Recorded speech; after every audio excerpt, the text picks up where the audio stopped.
È ormai un target consolidato che facciamo dal nostro primo giorno. Abbiamo cercato di fare anche nelle difficoltà e senza dotazione economica, coinvolgendo le associazioni, i cittadini, i ragazzi volonterosi, e riesce quasi sempre.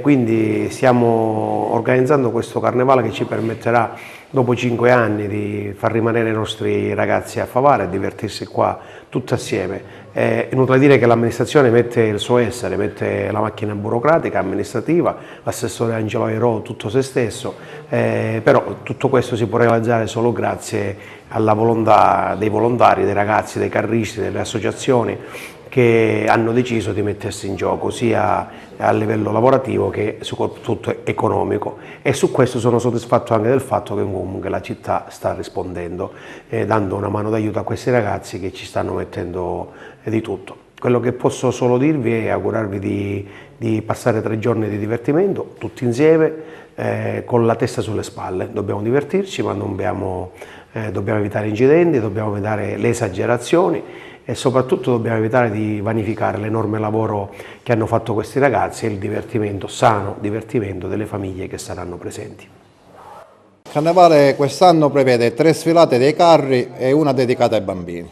La prima sfilata partiremo sabato pomeriggio con partenza alle 19 e arrivo attorno alle 24. Si svolgerà in Viale Aldo Moro.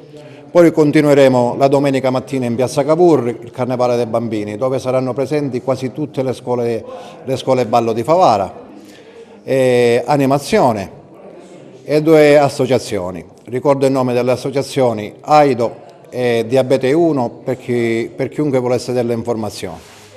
Poi proseguiremo sempre la domenica con la seconda sfilata che partirà in Corso Vittorio Veneto, sempre alle 19, con arrivo attorno alle 24. Poi ci fermeremo il lunedì per continuare il martedì con l'ultima sfilata.